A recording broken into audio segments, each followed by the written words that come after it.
Can you hear me now? Now I can. Bingo. Now you Got it. can. It was that mute button that I had on, trying not to be. Well, hey, we want to welcome everybody in. We got a really cool show tonight, I think. We sure do. We're going to talk a little bit about what happened over the Labor Day weekend up here in the Treasure Valley.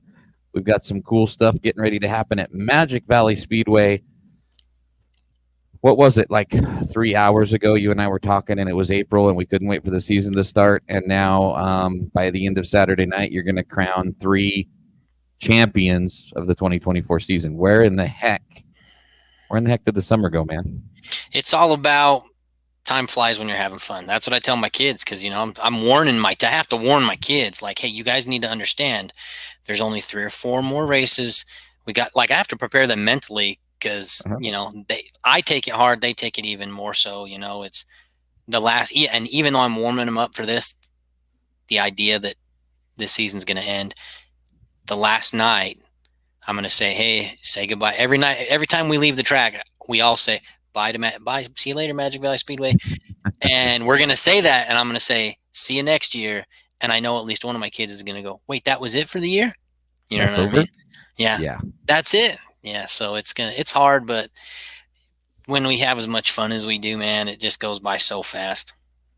No, and I think it's been a really successful year, and we've got some really cool guests that are a part of not only the last couple of years of Magic Valley Speedway that the new ownership group's been a part, but we've got some cool guests that have been a part of Magic Valley Speedway and the Magic Valley Motorsports scene for quite a long time. So it's an exciting one. I know I kind of dropped it in Randy's ear that we need to get him on earlier in the year, and then, of course, like you said, next thing you know, we're having fun, and we've been through Eve of Destructions and 4th of Julys and cars on fire and people winning championships, and you're like, holy crap, where did that go?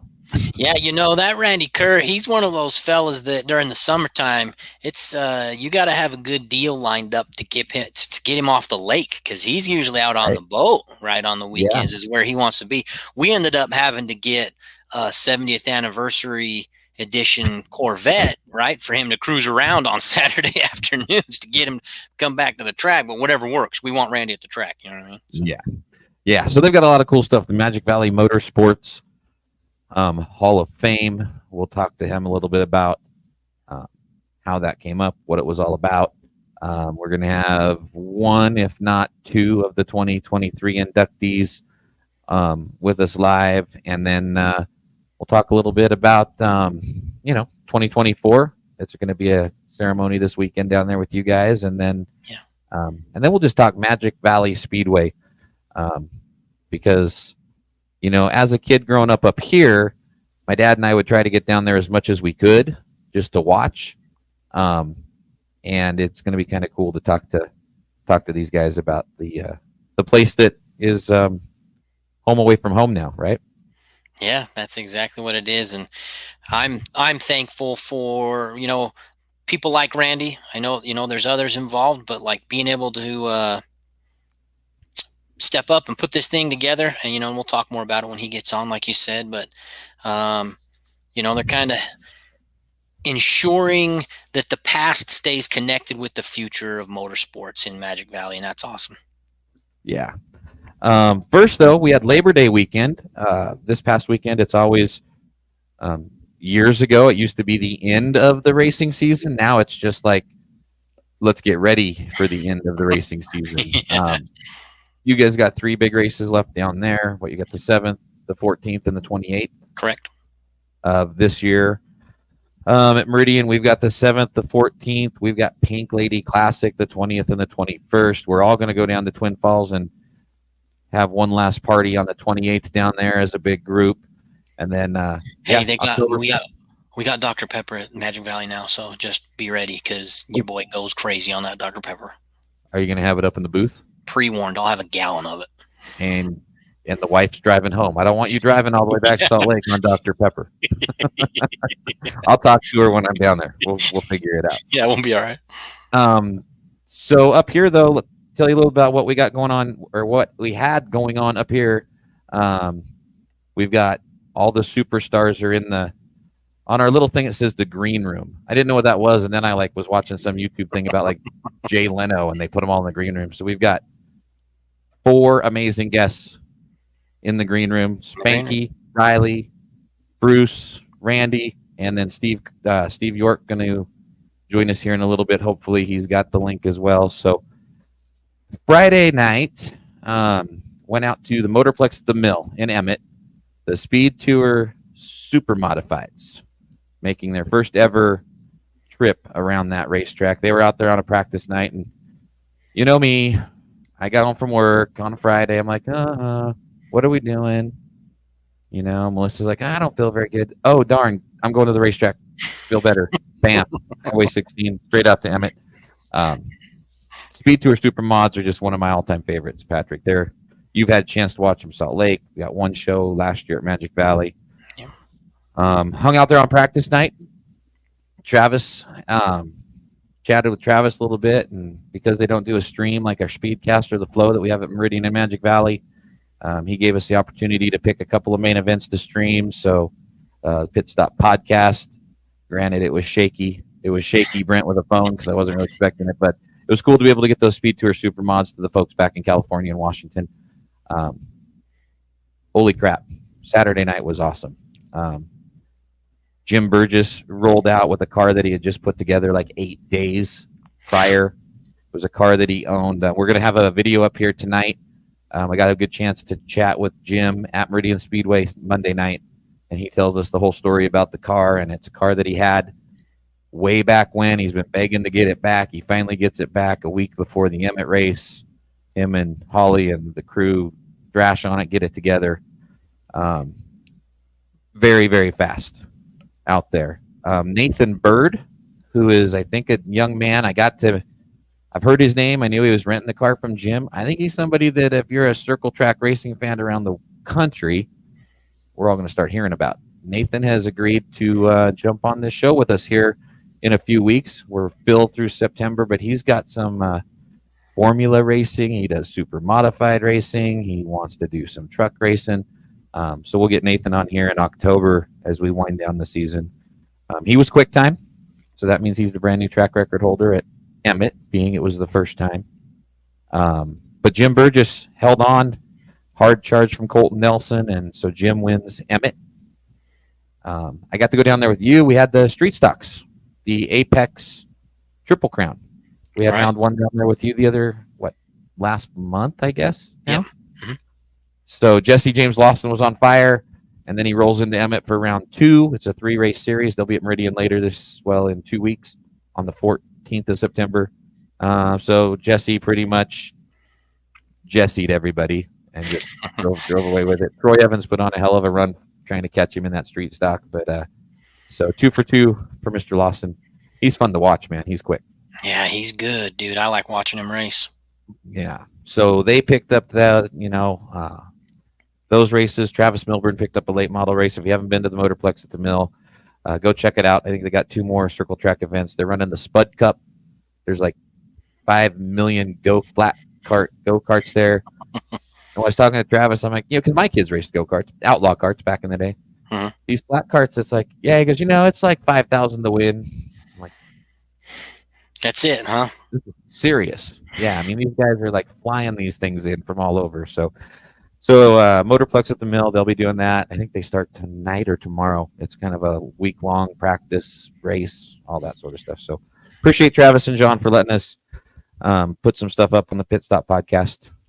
It was something cool and something, maybe you and I, as we sit where we are right now, next year, we might be able to do a little Pit Stop podcast live from the Motorplex at the Mill. We're working on some stuff.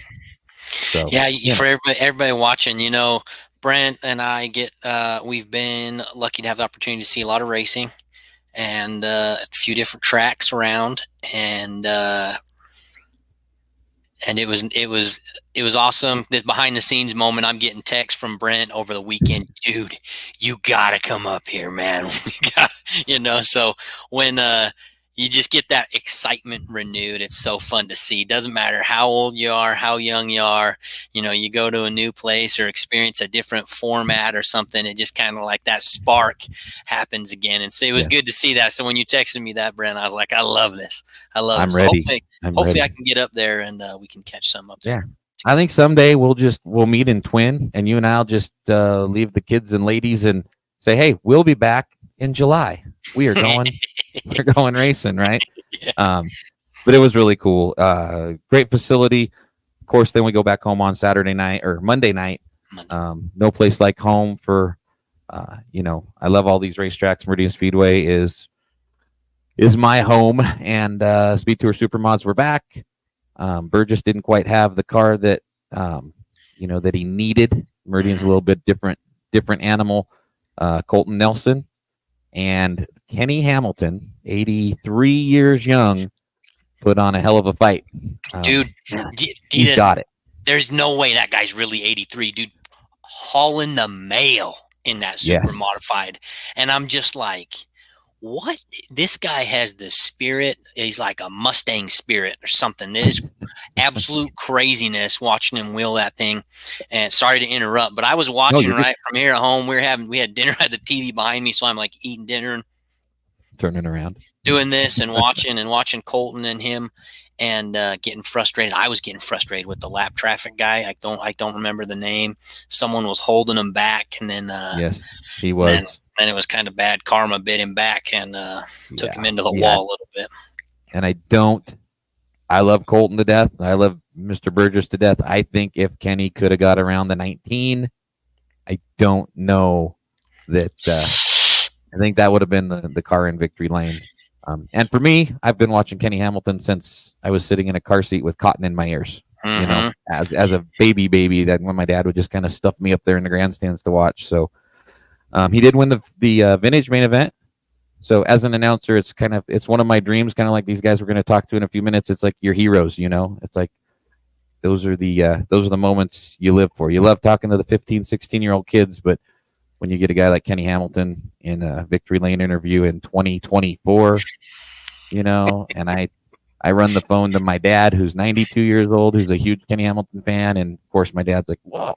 Maybe I need to get out there and do that again. I'm like, no, love you, but no, you're okay.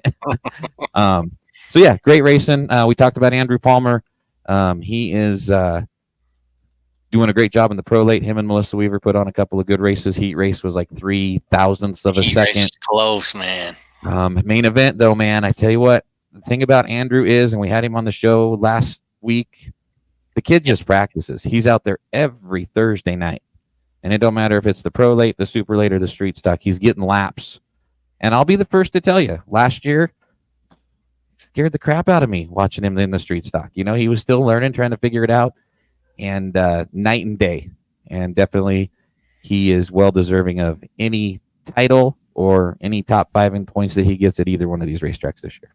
Yeah, he's practicing and he's been paying attention, right? He's been taking his notes. So all the hard work has been showing, with the results. Yeah, he is doing good. So that's that. We got Zamp night at the races at Meridian Speedway this coming Saturday. It's the Mike Hassan Memorial. Mike is one of our longtime firefighters that we lost. Mike was everything. Mike was a fireman.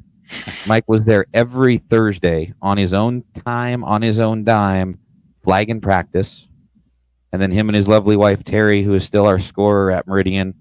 If there wasn't a circle track situation going on, they were at Glen Morgan Raceway, which is a flat kart track here. They were at every outlaw kart race, flagging and scoring. An amazing couple, and amazing people. Unfortunately, we lost Mike, and we're getting ready for the third Mike Hassan Memorial for the street stocks this year. So that's coming up this weekend.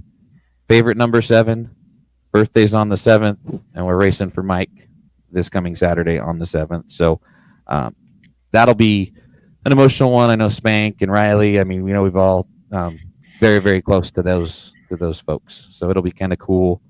Andrew, Jake Altman, the Otschapentis, everybody really wants to get their hands on that trophy again this year. I think Taylor won it the first year. It was a modified race last year, and then it's back to the street stocks this year.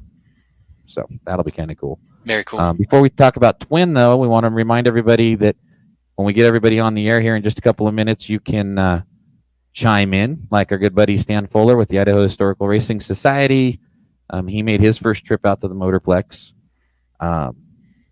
It's easy to get in, and you can talk to all these guys, ask them questions, and we appreciate Stan, everything Stan does for racing around the country. We talk about IHRS in the past.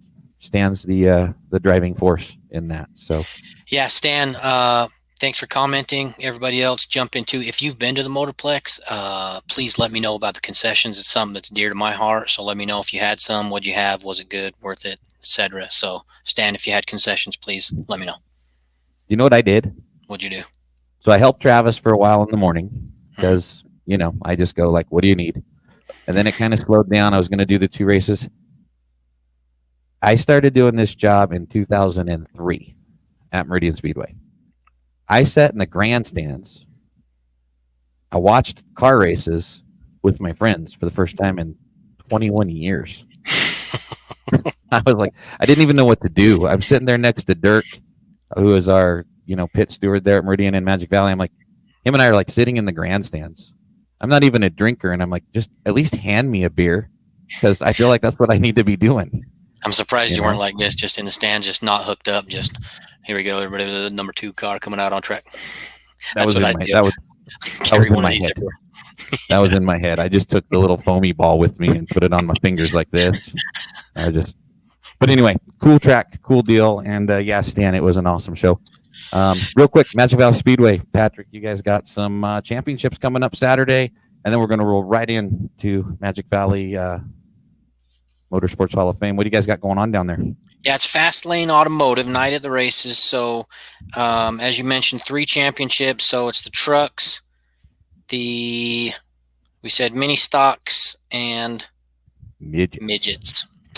Right. So we're going to be handing out some hardware, as they like to say, and also going to have Western Mountain NASCAR late models, McDonald's street stocks, and bombers too. So we're going to have some championships handing out with a little bit of Western fun. It's going to be a great night at the track.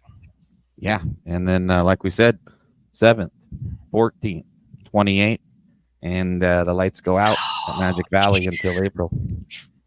Oh, man. Too fast.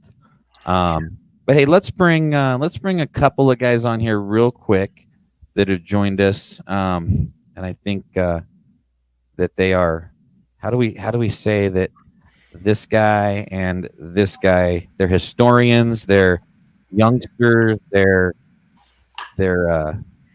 another good word before they're well versed in the racing community. Yeah. That's what we wanted to see. Randy Kerr and Spank, guys, how you doing tonight? Awesome. Doing good. Randy, tell us a little bit about how it all came about for the Magic Valley Speedway Motorsports Hall of Fame here in the last few years after the long history of what's been going on in the Magic Valley area. How did it all come about? And I know you're a big part of it. Yeah, so actually this was a Dan Breach vision, right? I mean, as Dan Breach always was, and those guys you guys that are close to him and know the history know that Dan came down here and made a first run at this working with Eddie a few years back and tried to make that deal work. And so when he was here with that, Dan and I got pretty tight. We had always had a great relationship. The Rocky Mountain Raceways, Meridian Speedway, me promoting the series is helping Mike Miniger with the Challenge Series, and Dan was a huge part of that. And I mean, so we just built this relationship over the years. And when he ended up in Twin and was here, we started a conversation one day. I think he had stopped into the office and was chatting about things and how it was going. And I said something about being so jealous of what Wyra has and what you guys have built up there. And he's like, oh, believe me, I'm going to build it here. He said, he goes, that's number one on my list, things that I want to accomplish, things that I want to get done. And as you guys know, that kind of didn't pan out so much with the Eddie deal. But then next thing we know, here we are, and Adam Nelson and crew are working on acquiring Magic Valley, and Dan signed up to take over. and immediately started those conversations again.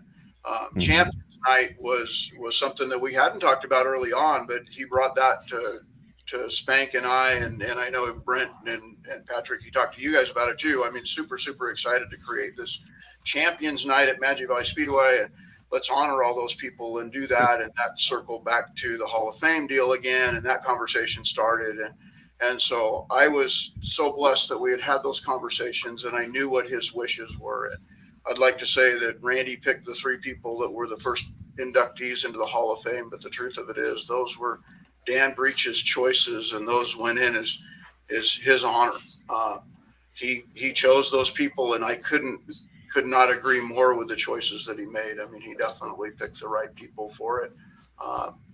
Deal that he had done, and I just, man, like I say, Dan Breach's dream, and we're just trying to execute on it, you know. So Spank, I mean, I know you and I talk a lot about Dan and what he meant, and then bringing something like this full circle. Of course, you kind of got tossed feet first into you were the Magic Valley assistant, and now you're the man.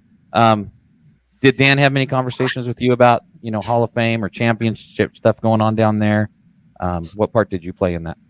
Yeah, when he called me and told me that they'd gotten the Speedway, and that was one of the big things on his schedule for the first year was this Champions Night. It was all he could talk about, because it was going to be something that was going to take the past and bring it to the future, and he wanted to recognize all the people from the past, and it was a big deal to him. And so the excitement in that for him was huge. And actually, I thought it was pretty cool. I had never even thought about something like that, and then unfortunately, when things happened the way they did, that was one of the first things that me and Randy had talked about, was to, of course, with Adam's blessing, but to make a big deal out of it, just like Dan wanted it to be. And it turned out to be a really good event last year. And I'm hoping that we can build on that in the future and continue to keep doing that. So Randy, so year number one last year came through. Tell us a little bit about it. I mean, it was I got to watch your live because, of course, we were up here racing. But man, just the people and the memories and the names. A great turnout in 2023, right? It was amazing, and we just kind of miscommunicated a little bit with Adam on the scheduling this year. But Spank and I are proactive for 2025, thinking June, July. And also the Hall of Fame will be back incorporated with that instead of a standalone event, so that we can give the time, to that event that needs to be put to it, and honor those people that have had such great accomplishments at the Speedway. And what a cool deal. I mean, to bring them out there. And there was a couple people that from last year to now that have left us, and having them come out on the front stretch. And I mean, a couple of them's family members have reached out to me and said, thanks so much. And I didn't do it. I just happened to be along for the ride, and somebody gave me a microphone and I wouldn't shut up. At least according Patrick to and I feel your pain. We did that. What do you got, Patrick? And we'll bring one of our 2023 inductees on here. Yeah. So, couple things, questions that just come to my mind was, as we mentioned, this is just trying to take Dan's vision and make it come to life. Not the easiest thing. Dan had that vision. With the way that you guys have been describing, it's Dan. He had enough on his plate, right? Hey, Dan, you want to run this track? All that, everything, have to be responsible for everything. And he's thinking about adding on things, right, and put more on his plate. But it's because that's how Dan did things. Was, he wanted to make the connections and the relationships with link the past and the future there. And Dan seemed to always be thinking about stuff on the next level.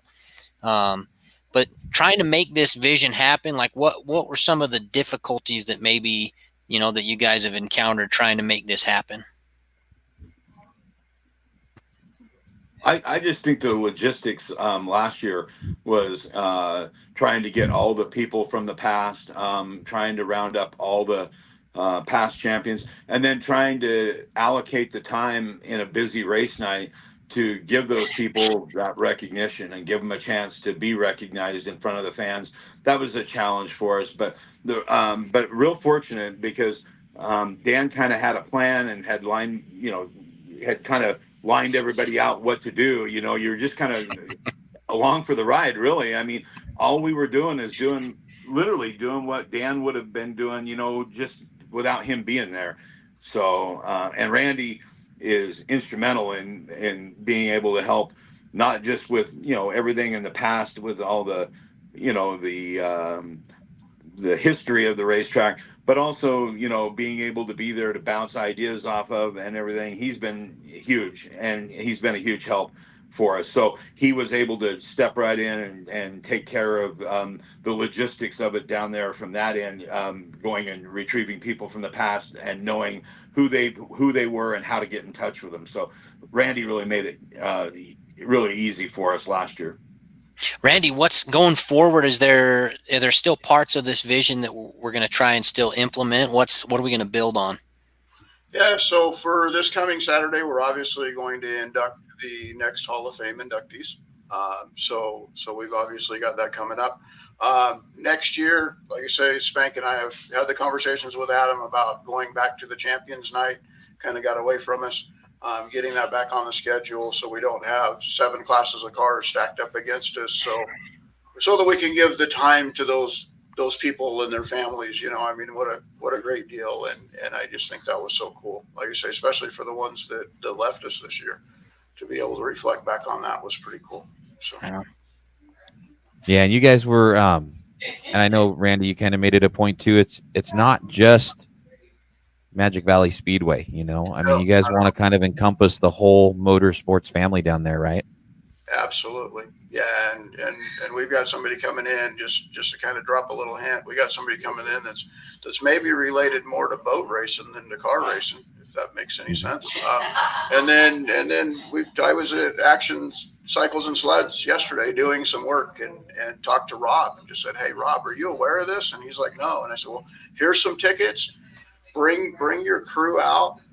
Make sure that they know what we're doing is motorsports. We're doing it at Magic Valley because the venue is so perfect for it. I mean, we got a crowd, we got an audience, we got the microphone. Adam is so supportive, as he's always been, of anything that we want to do.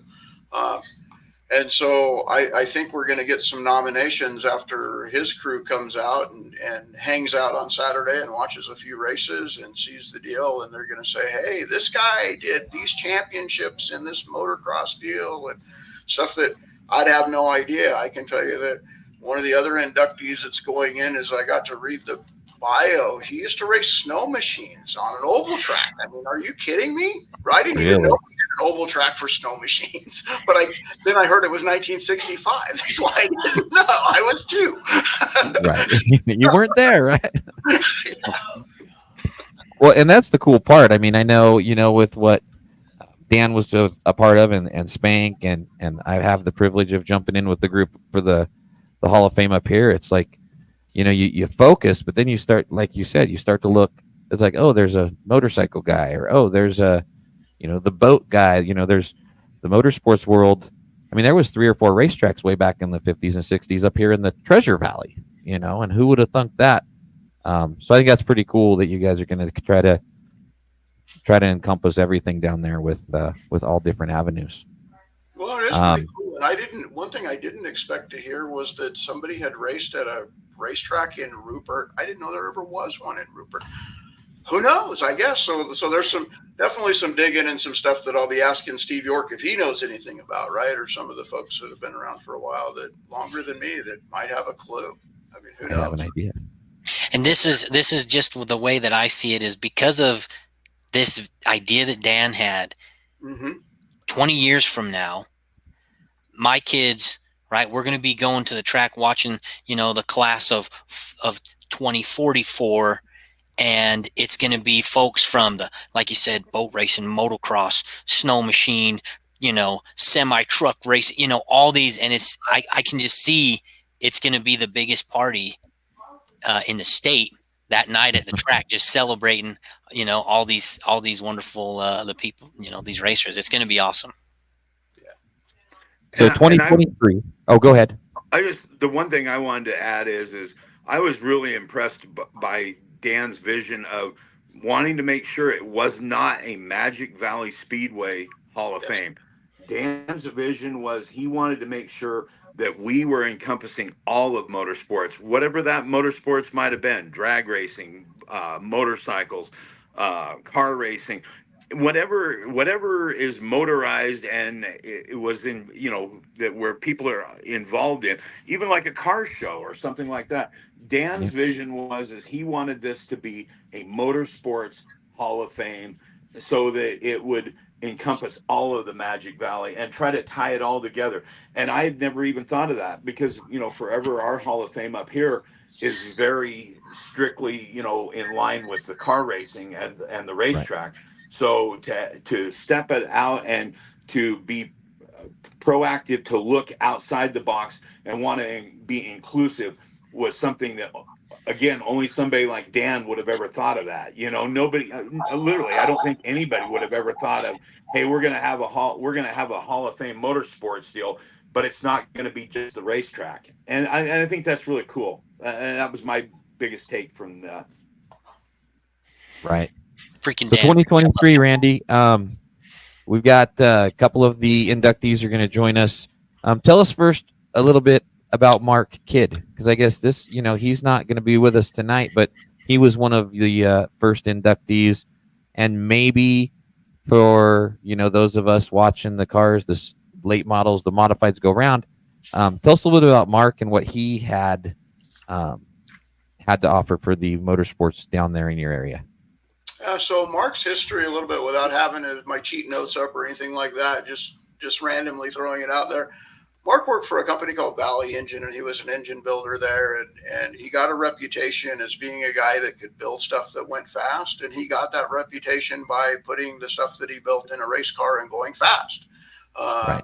Drag racer guy, set lots of records, lots of championships, big dollar wins and stuff as he progressed through and started Kidd Performance as a division of Valley Engine and made that his little niche. And not only did he build the stuff that went fast going straight, but he built engines for literally everyone that's won championships basically at Magic Valley Speedway. I mean, the truck series, if you were in the top 5 when they were running the open motors that you could rebuild, if you were in the top 5, Mark Kidd built your engine, period.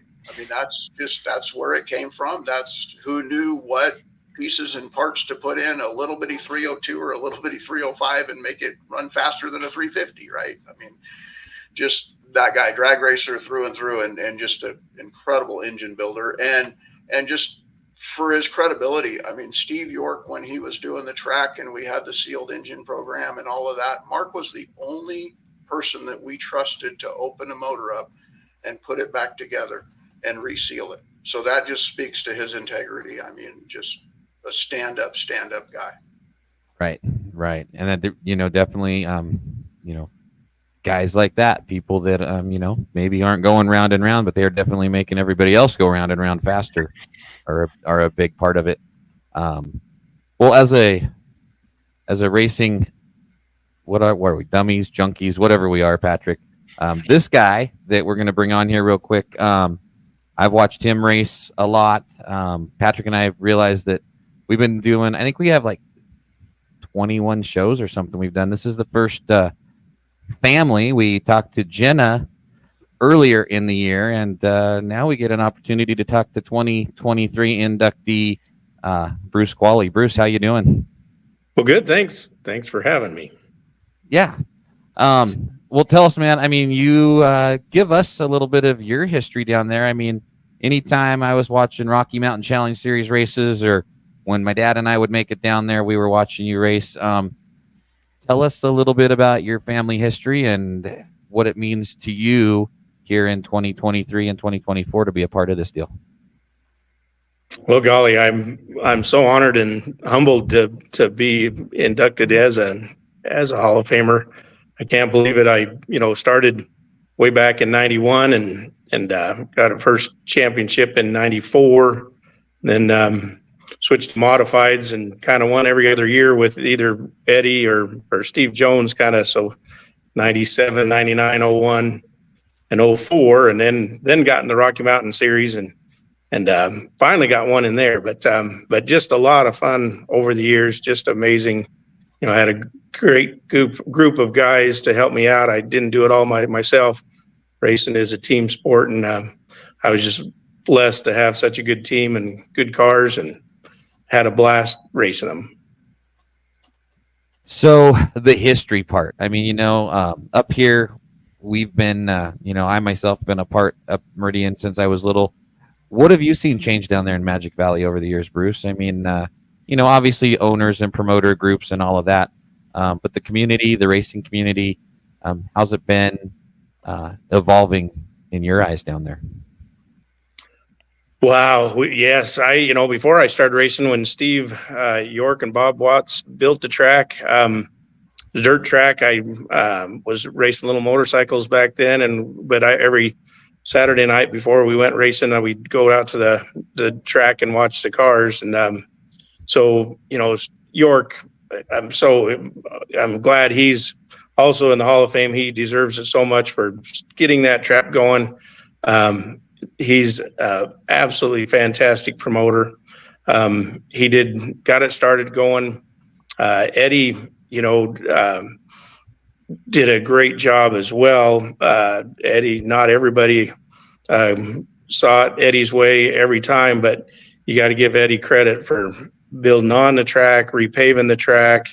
He just took it to the next level, and then now that Adam and you guys and his group, it's just amazing. We're so lucky to have Magic Valley Speedway here in Twin Falls. It's great for business. It's great for Twin Falls in general. And it's been my life of fun. It's been my hobby, pretty much my whole life. Right. Bruce, Yeah, Patrick. Yeah, so I was going to say, you've obviously been an inspiration to at least a couple of young folks, your kids, right, that are into racing now and that and growing up. But when you were just getting into racing, who were the folks that you looked up to? Oh boy, golly, back then, Fairbanks, Larry was racing some cars, and then Dan and mostly Darren. Those guys were going fast. Eddie was going good when I first started. Bob Watts. I mean, just all the names, and a lot of them have come up to the Hall of Fame because a lot of them have stuck around, as long as I've been racing. So there's just, golly, just so many people have been so good to the track and good to me, teaching me how to do it. Lynn Baird gave me an opportunity to drive the pro stock that we won that championship in '94. So got to thank Lynn for that. So, but there's been a lot of people. Lots of memories, lots of championships, you've had a lot of bad, but a lot of good days at the track as well, right? And do you have a moment that just kind of comes to mind thinking back of all the history you had at different racetracks and events and different classes and things? Is there, I'm sure you've got a few maybe. Is there one you can think of that kind of just stands out, that is something you're most proud of? Boy, winning some of those battles back when the modifieds had a really big field. I mean, there was Eddie McKean and Dick Capps and Travis Metz, and I'm going to miss about half the good guys because there was probably, 15 cars every night. It was great. And there was I can't remember if it was 97 or 99. It came down to Eddie and I the last night, and it was just, just amazing. And luckily it just went our way. And so that was probably the most exciting because it was right down to the wire, and it was just a whole year. I think that year it wasn't about the wins because I think everybody had a bunch of wins and the field was so close.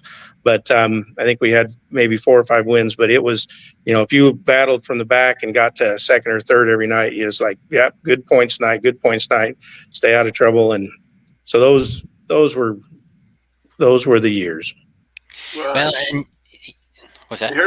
Here's Bruce is saying 97 or 99. I'll help you with 97, Bruce, because that was the year that you were racing so hard to show Greg Biffle that you were the next NASCAR superstar, that you buried that thing in the infield jersey barrier on your anniversary and gave your wife a heart attack. That's what happened in 1997, Bruce.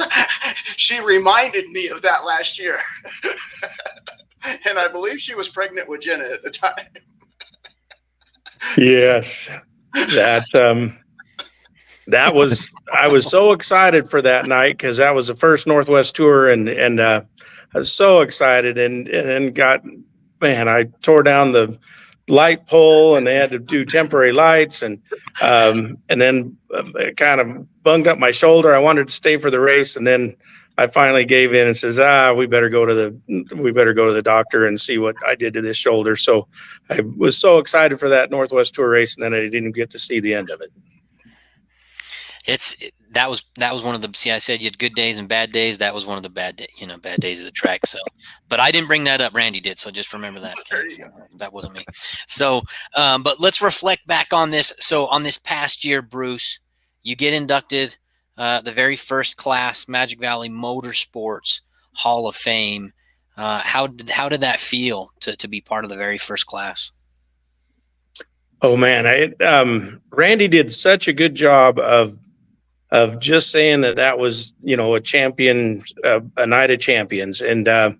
And so I had no clue all the way getting on the track. Maybe I'm dense and maybe I should have known that even the Hall of Fame thing was going to do, let alone that I was going to be inducted into it. But so I showed up on that track and said, man, this is a neat event. Saw people I hadn't seen for a long time, just champions of the track. And it was just a great night already. And then all of a sudden they start saying, well, this, here we go. And so I can't put it into words how amazing that night was, how honored I've been to be part of this group. And even this year, working with them to decide on the nominees for this year and choose our selection, with Spank was great help with that. He has insight, and I got to still thank Randy so much about keeping it going or getting it going and taking off where Dan's idea. And but it was really special. And what advice do you have? Maybe would you give to the next generation of racers that are coming up and trying to hopefully make it to be part of a future class of the Magic Valley Motorsports Hall of Fame? Well, I think anybody that races or does what they do with such a passion, whether it's roundy round or straight or motorcycles, whatever, I think the Hall of Famers don't really do it to be in the Hall of Fame down the road. They get in the Hall of Fame because they have such a passion for it. They don't give up. They take the good with the bad, and say, "Hey, this is me. This is what I do as my hobby, as my life. Anything in motorsports." Then they'll end up in the Hall of Fame just on their own. Aside from the story that Randy mentioned, is there a behind the scenes kind of story, or maybe something that not everybody really might know about from your racing days that you can maybe tell us? I'll let Bruce think about it. Oh man, Randy's probably got another one locked and loaded, ready to go. I do. So I'll give one while Bruce is thinking about it. So my rookie year, I was fortunate enough to race against Bruce Qualley. So I only raced 2 years, and one of them, Bruce and I raced against each other, or I tried to stay out of Bruce's way, I should say, because I was nowhere near as fast as Bruce was. We broke on the last night, and I wasn't going to miss a lap of that race, and I went running up to the fence, and the race gets going, and I'm standing next to Lynn Baird, and Lynn's watching the race progress, and we're chatting a little bit, and he said, "I'm going to offer that guy the opportunity to drive my car." Well, I think he's talking about a guy named Scott Keller that's clearly going to win the championship that year, and because that would be logical to me, you're going to put Scott in it. And I said, I said, really? I said, you're going to let Scott drive your car? And he looked at me and he said, no. He says, I'm going to let Bruce drive my car. And I said, but he's not going to win the championship. He's going to finish in second. And he said, no, he's a gentleman racer. He's the kind of person I want representing me. That's the kind of guy that I want to be associated with. And nothing against anybody else. Just Bruce is the guy that I'm going to go have this conversation with. And a couple hours later, they had the conversation and struck the deal. And so that gentleman racer deal always stuck with. We made a trophy deal for it with the Speedway. I followed it through with the Truck Series in memory or in honor of quality racing. I think is how we did it because of Lynn Baird's statement to me about Bruce and Bruce's on track and off track personalities, if that makes sense. Who he was. Right on. Did you think of one, Bruce?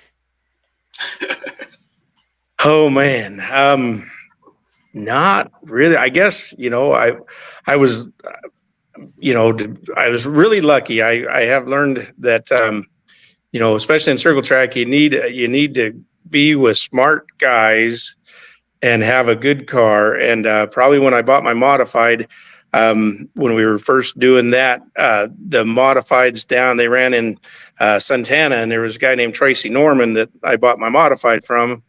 Well, then he went to work with Victory Circle and with Craig Rodman, and he was a brain. Now he's in NASCAR, so I kind of lost track. But he was my smart guy at the first starting, and so everything that I needed to do on the setup, he helped me. And when we started changing cars, got a Victory Circle modified, and everybody started copying that modified because it was so good. So I suppose it was more not me that much, just lucky that I found the right people and smart people that could help me progress and do as well as I did. And who, if for anybody out there that's maybe watching that didn't get the opportunity to see you race back in the day, wasn't that long ago, but back in the day, did you have a rival? Was there like a person that you kind of had a little rivalry with or anything? Oh yeah, there was years. Eddie and I were, we weren't too chummy by any means at that point. We were pretty fierce competitors.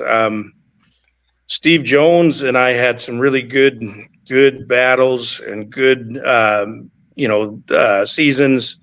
But we always stayed pretty friendly, or at least I thought. Part of the most fun I remember back, Steve and I would go practice, and we'd practice side by side because we both trusted each other. And so I'd get on the outside, and we'd go about 5 laps on the outside, and then I'd slow down and get on the inside, and he'd go on the outside. And we had a battle, just practice, just because it was a blast driving, and we knew we could be within an inch of each other in practice and not screw up and be ready to race later. So, there's just been a lot of those things come through my mind. But yeah, like I say, there was years when Eddie was winning every other season and I was winning. It was pretty intense at that point. It's interesting to see because, like as Sam Breach just mentioned, Dan would always said you're one of the good ones and humble about things, and that's how I see you.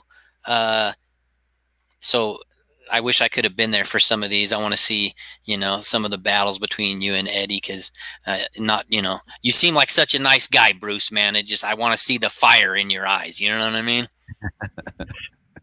Well, my pit guys always said, well, if I get spun out early or something happens and it makes me mad, they said that was when I really drove the best. But tried to run all the time pretty level headed. But there was a few times when I got fired up. I one time in the Rocky Mountain Series at Meridian, Zan Sharp spun me out, I think, and so I got him back, and at that banquet, it was mentioned that okay, Bruce does get mad once in a while. Hey Spanky, I know you being able to follow Mike Miniger and Dan and the whole crew with the Rocky Mountain Challenge Series. what are some Spanky memories about watching Bruce go round and round? I know you got to see him do a lot of laps as well. Yeah, and I was so excited to see Bruce actually come into the Rocky Mountain Challenge Series, because I had spent quite a few times going down to Magic and watching him both with his modified, also when they had when he ran some pro stocks or super stocks or whatever they had. So he was such a clean racer, but he was also so smooth and so intense. Really, really nice, but really intense. So having him come into the Rocky Mountain Challenge Series was awesome, and I really enjoyed watching him. He always was a fierce competitor, but always one of the biggest gentlemen out there. And I can remember him talking about the time when he was up on the wheel. That was probably the maddest I'd ever seen Bruce at a racetrack. But he was pretty fired up. But having him be a part of the Rocky Mountain Challenge Series, I know how much Mike enjoyed that and how big of a deal that was to Mike, because having Bruce there, that was a feather in the cap for the series. That you were getting one of the best from the Magic Valley. It was him and Eddie. I mean, those were the two for a long, long time down there. They were the two that were the best down there. So having him be a part of Mike's deal was huge to all of us. So Bruce, now it's turned over to the kids and the family and watching them. What's that like? I mean, it's kind of the changing of the guard a little bit, I guess. How did the kids get involved? And they're doing a heck of a job. What's it like being on the dad side right now? Well, that is a blast. I'm having a good time for sure, and I'm sure glad they're growing up or grew up with it. Jenna and Jason both started in the junior stingers and just kind of went from there. And so it's a lot of fun having them there. It probably stresses my Mr. Nice Guy attitude. I don't think I'm when I'm kind of not in control of the race vehicle. I get a little more hyped up when I'm on the other side of the fence, and so I probably need to step back and say, hey, this is still fun. This is for fun, and enjoy it. But I always enjoy it, but I find myself getting pretty amped up a few times more than I ever did in a car.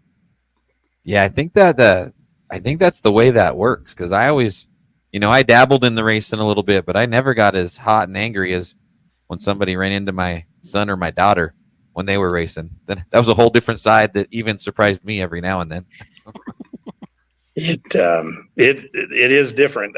It just is, but yeah, they're having fun. Jenna's doing great this year. It looks like, I don't know, it's going to be a long task. There's 25 points between John and Jenna's behind him by 25. So maybe we can do it this week if we have everything go our way. But it's going to be awfully tough. Now in Meridian, I'm so proud of her over down at Meridian. It looks like, if things go in our favor in Meridian on the last race, maybe Jenna will get that truck championship there. So that'll be a really, really fantastic thing of her. I'll be so proud of that, and winning a championship in Meridian in anything, that'll be our first one.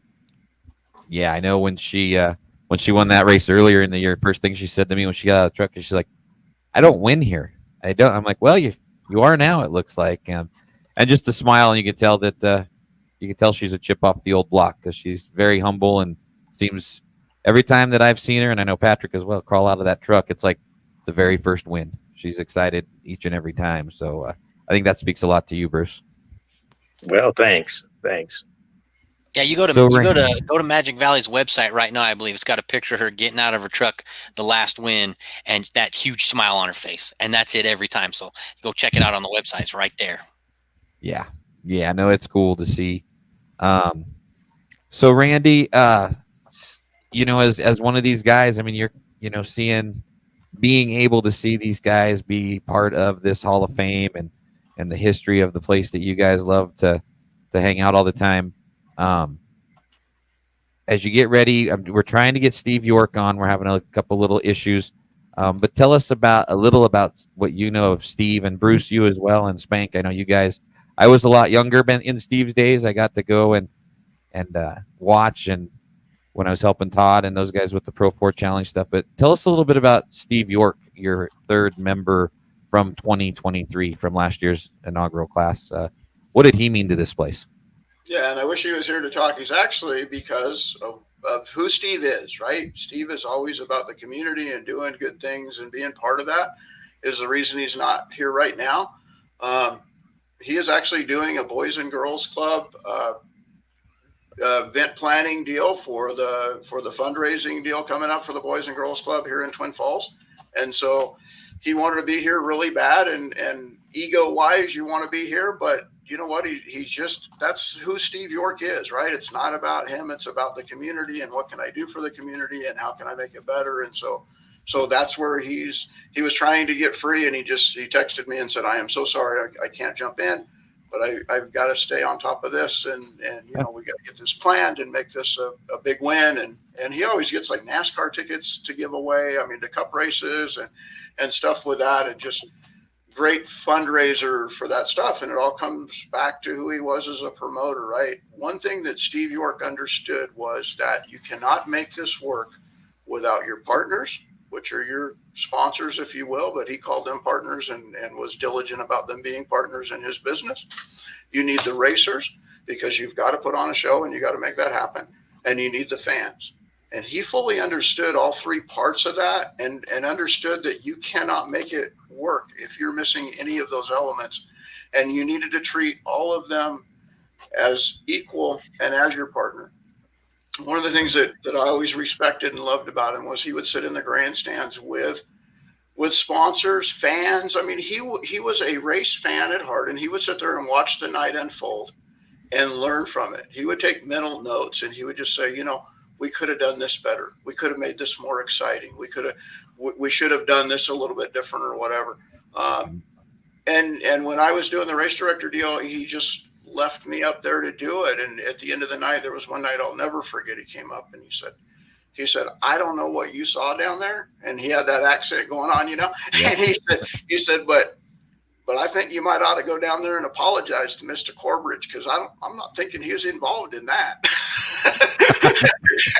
But that was his way of doing it, right? It wasn't, hey, you screwed up and you made a bad call, and you know, or whatever. It was just like, you know, I trust you to do the job. I'm letting you do the job. And he was doing his job, which was to do the PR stuff. And nobody walked out the gate at Magic Valley Speedway at the end of the night without him being there with his hand out to shake their hand and thank them for coming. And he wholeheartedly meant that. Every driver's meeting started with, I know you have a choice. You had a choice of where you wanted to be. I appreciate you making the choice to be at Magic Valley Speedway and hang out with us tonight. He said that every Saturday night, and it came from his heart. It wasn't his way of promoting. It was him saying, I thank you for coming. I truly mean that. And Bruce heard it hundreds and hundreds and hundreds of times. Yeah, I mean, I think that's one thing. Like I said, I got the opportunity to help Todd Lebrani with the Pro 4 Challenge Series. And the first time I'd ever been down there on the pit side, not in the grandstand side, Steve said something very similar to that, probably exactly. And it was like, this is cool. This is the guy that's, you know, running this meeting. And I think he really appreciates us, whether we're some dumb 20-year-old kid trying to learn how to throw a flag or a promoter bringing a tour in there. So definitely a very deserving member of this for sure, right? Yeah. Bruce, I was going to bring Bruce on real quick. Another one of my heroes, Mike Miniger's watching us, and Bruce, he said that he saw you when you weren't happy every now and then. Yeah, I probably gave Mike an earful once in a while. Luckily, not too. But yeah, Miniger's, you know, in the RMCS, I never won nearly. You know, I only a handful. So I was lucky. But I was always kind of right there, and so. But it was a great time. Miniger is one of those guys that you know, he had that series so good. So many champions were in that series, and he, you know, he ran it so well. It was a blast. So Mike deserves real credit for making my hobby and my career a blast. Awesome. Well, Bruce, while we got you up here, we get our current drivers and people on here and say who's helped you out, who are the people that mean a lot to you. We'll give you a chance here to just kind of maybe shout out some folks that have got you to this point. A member of the inaugural Magic Valley Motorsports Hall of Fame, and now leading your kids, quite possibly in that same direction. Who are some of the folks, some of the businesses, some of the people that have helped the Quali family from day one to maybe some championships here in the next couple of weeks? Oh boy, way back when my crew for the longest time was the Schwartz brothers. Brett Schwartz, he started right when we started. There was Wade Morton, and Doc Thompson, even Tim raced some. So I got to thank the Schwartz brothers.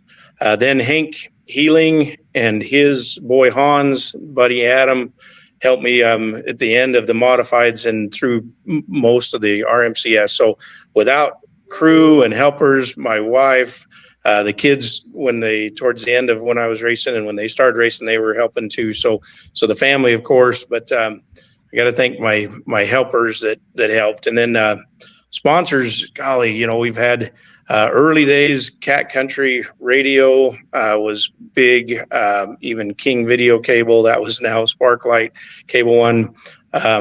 They went through the whole gamut. AT&T was, we had AT&T on them when they owned cable here.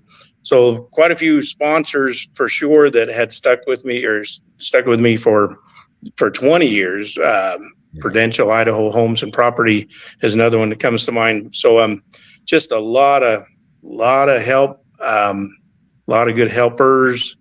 I got to thank my wife for putting up with me the whole time. She still shakes her head and wonders why we're still doing this. But actually, she has been very supportive and love her to death. So I'm lucky that way too. Awesome. I'm going to bring one more guy because, we've got a pretty wide variety of the traditions, the ages, the people that have wanted to be a part of racing. Riley, this is a kid that, would stand on the front row of the bleachers at Meridian Speedway at, well, I don't want to say how young because then it makes me feel old, waving the flags, and he's another one following. But Riley, you've got a good chance with Spank. There's the past, there's the present. Tell us a little bit about you being able to see the Bruce Qualies, the Jenna Qualies, the Randy Kerrs, these guys that as a 5 or 6 year old you were looking up to, and now you're getting to work side by side with in taking Magic Valley Speedway into the future. What are your thoughts on that? We brought you on. Sorry that we bothered you in your racing simulator, but but tell us a little bit about it, man. A different perspective from what us old guys are thinking. Yeah, absolutely. Yeah, just helping Randy with the Pro Truck Series, watching Jenna race in the trucks, and Jason, racing the trucks. It's pretty cool. And then I got to help Mike Miniger a couple times with RMCS when I was young, watching Bruce race. It was super, super cool to see Bruce race because, I don't want to call him old, but, a veteran. It was just super cool. Yeah, a veteran. Yeah. Super cool to see him race. And I'm excited that I got to experience that. Well, yeah, and that's why I wanted Riley to come on too, guys, because it is, trust me, I sit there and think, man, look at all these, I'm 20 years old watching this, and then I come home and realize that I'm not 20 years old anymore, and it's been 25 years of announcing and 20 years of being a fan and trying to be a race car driver. And I guess for Randy and Spank and Bruce, what's it like for you guys? Because it's one thing Dan and I talked a whole lot about the last 5 or 6 years is who's going to be the next Randy Kerr? Who's going to be the next Dirk? Who's going to be the next Spanky, the Mike Minigers of the world? And we got to keep this young generation. So what does it mean to you guys, to see these young kids coming in? And I'll just let Spank, what about you? I'll start with you. Because I know that you're a big part of guiding this young man as well. Yeah, we always talk about we need to keep the next generation of racers going, and that is important. But I sometimes think that we forget that every single one of us that take on this task of trying to be an official and trying to be a part of the operations of a Saturday night show, not one of us are getting any younger, and there's going to have to be the next generation of who's going to be there to do that. And having young people like Riley, Meridian's blessed with having some other people that are younger that are involved in it as officials. We need that. We need that next step. And I know with Riley, I can remember taking him to Pocatello, and when Randy wasn't looking, I had him up on the flag stand. He was way too young to be up there, and I think that's probably the closest me and Randy ever came to having a sideways moment, because he was beside himself when he looked up there and found, a 13-year-old kid up there on a flag stand. But you know what? I mean, the kid's been doing it forever, and he's really smart, and he's involved in it, and he wants to be involved in it, and that's what it takes. It takes somebody with a passion. Every race car driver has a passion, but you know what? So do the officials. And we need those next generation of people to come through. So I'm excited to have him on board. He's been really super helpful at Magic Valley. He's jumped right in. He's taken over, trying to be very proactive and involved. And I'm hoping that, eventually we'll see, somebody like Riley being able to be the next Spank or the next Dirk, because none of us are getting any younger, and we need to keep those people coming. So Randy, you've had, I know, not only just Riley, but in the truck series, the Magic Valley stuff, everything that you've had the pleasure and the honor of doing. This younger generation. I mean, what do you think? Is the future look bright from what you've been a part of so far? I think it does. And on the Riley deal, you know what? I was pretty sideways with Spank, but I'll say this: Riley threw a prettier flag than Spank ever threw. Oh, there you go. so there was that, but there was also a little insurance concern that was going on. I was not feeling the love for. I was like, oh my gosh! Not only am I going to get in trouble, but we're going to get thrown out of this facility because we put a kid up there. But no, that is the deal, and trying to get these kids involved. I begged Steve for many years to start what you guys have with the Junior Stingers, and Camden's now dabbling in that thanks to Jerry Rice, and he's getting to make a few laps and having a blast, right? And you know what? I know that my finances won't take him to the next NASCAR superstar deal and stuff, and so I'm hoping that he has a great time and stays involved and maybe finds his way to the flag stand or race director deal or whatever to stay involved and hang out with his buddies, because that's why we do it. At least that's why I did it, was to hang out with my friends. It was like, right.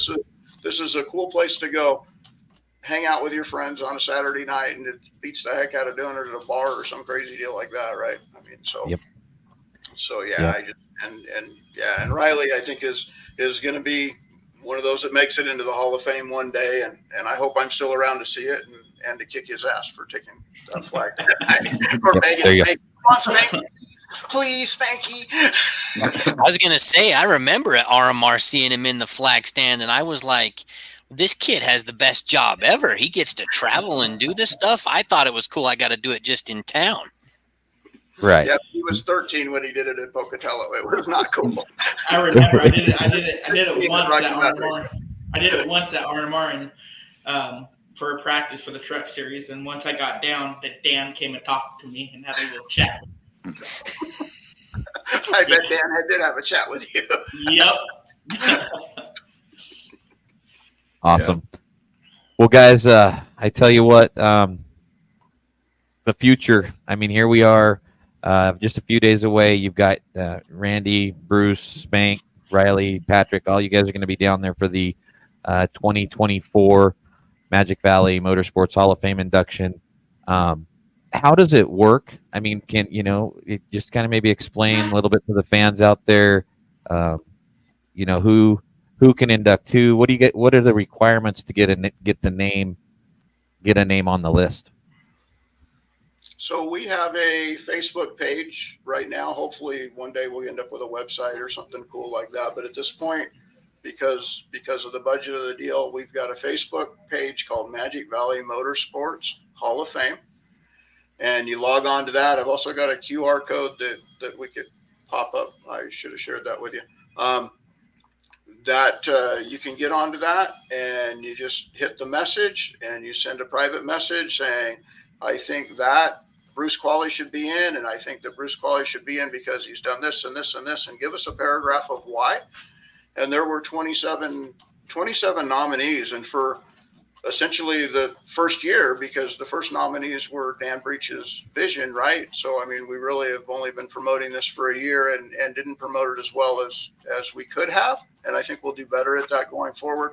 To have 27 names on that list, I think was pretty cool for the Valley. And I'm expecting it'll be much larger next year, hopefully with getting the word out and doing the things that we're doing to help promote that. So.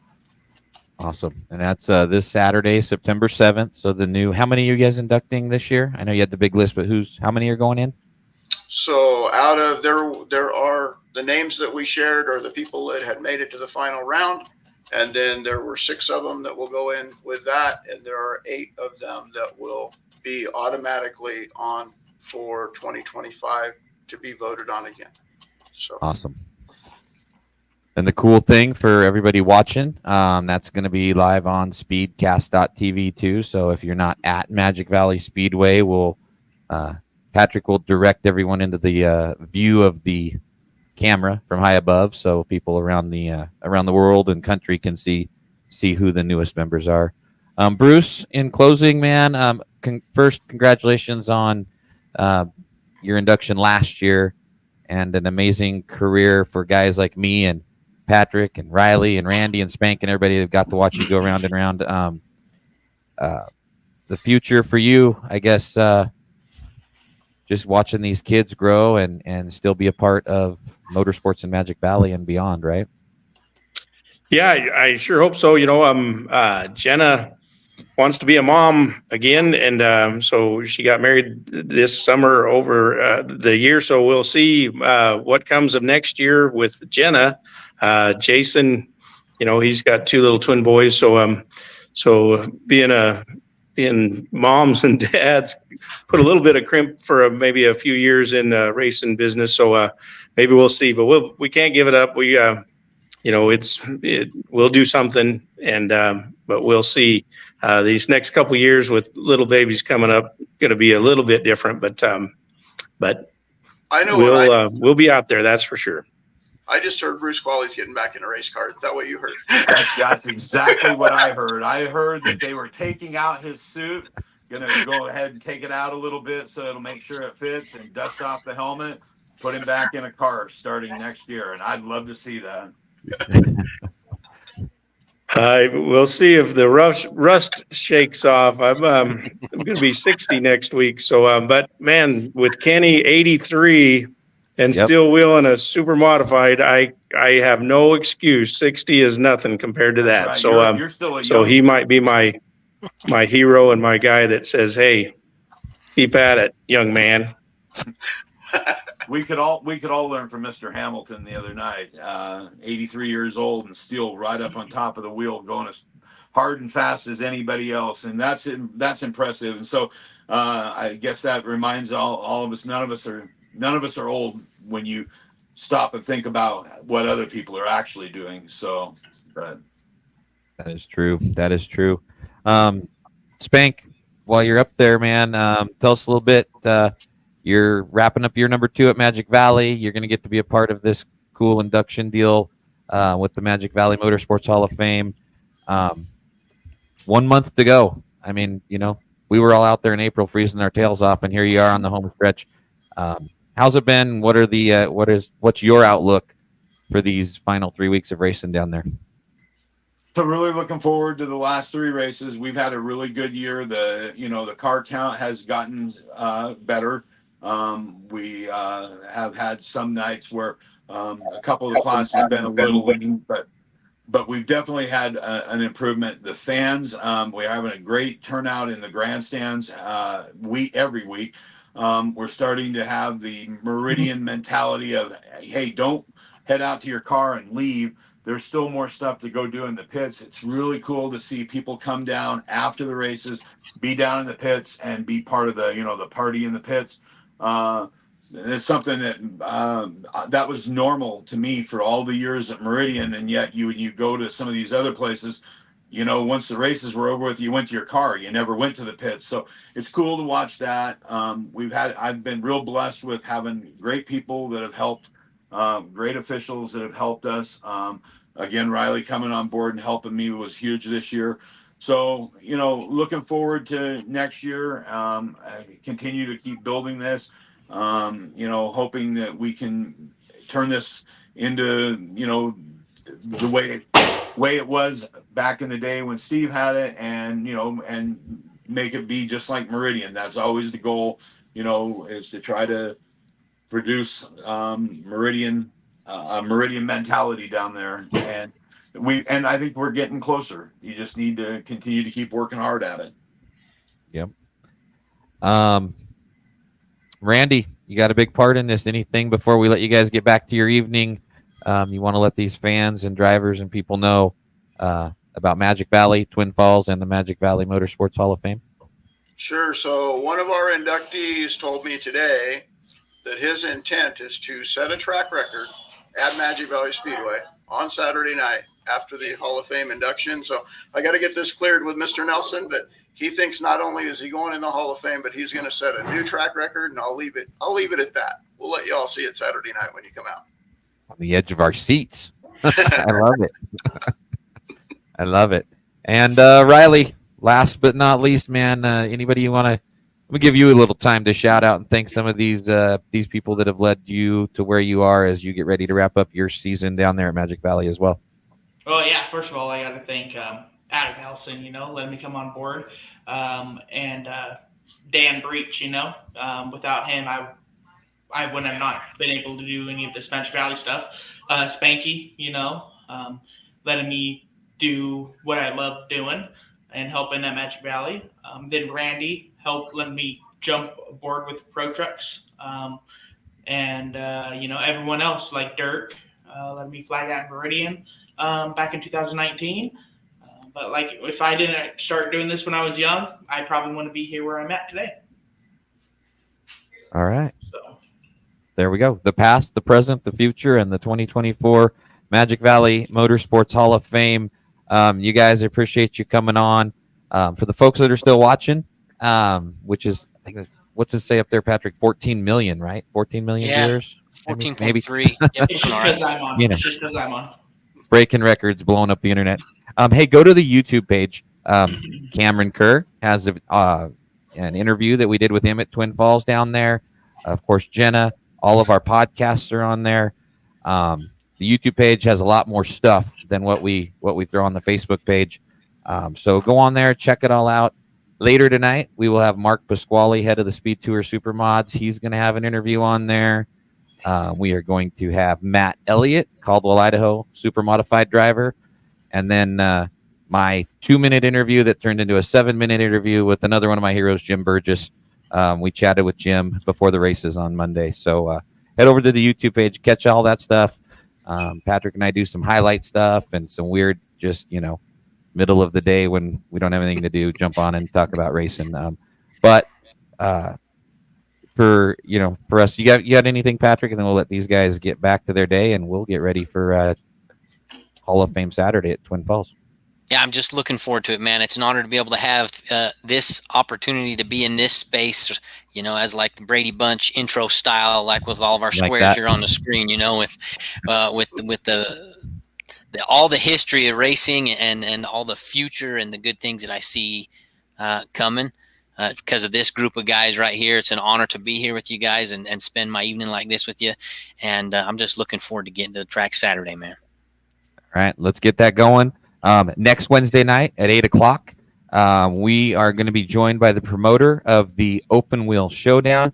Davey Hamilton Jr. is going to join Patrick and I. We're going to talk about the Las Vegas Open Wheel Showdown, and then we are going to talk about the showdown going on in the great state of Florida which just happens to fall in my yearly trip to visit my grandkids in Florida. So we'll do a pit stop podcast. Don't tell my daughter-in-law that, but my son and I have that completely planned out, that's the best week for us to fly to Florida. So DJ Hamilton's going to join us. He's a local guy. He's doing some big things. And before he gets crazy with the end of the year, we wanted him to chat with us a little bit about what's going on in Vegas and at Citrus County Raceway. So next Saturday, I think I'm at the racetrack. Next Saturday, 4:45. Next Wednesday, 8 o'clock, Davey Hamilton Jr., Randy Kerr, Bruce Qualley, Riley Robert, Spanky, Steve York, Mark Kidd, congratulations. All of the guys and gals that were commenting for the first time ever. We ran out of time. We had more comments than anything. So I'll copy some of those. We'll throw them on the Facebook page. Mike Miniger, cool to have him on here, one of my heroes, and all of you guys as well. So have fun down there at Twin Falls. We'll see you on speedcast.tv. Both racetracks, Meridian and Twin. If you're not at either of them, you can catch them on air. I know the Speedway booth at Meridian is going to be watching Magic Valley, and the Magic Valley booth will hook up and watch Meridian and see how it goes. So, hey, Randy, Spank, Bruce, Riley, thanks you guys. Sorry to keep you so long, but we appreciate you coming on, and enjoy the rest of the race season. Thanks to you and Brent and Patrick. Thanks again. you both. All right. So for that, Open Wheel Showdown next Wednesday, Magic Valley Speedway, Meridian Speedway Saturday night on speedcast.tv, but the best place to be is in the grandstands. Catch you guys at the races.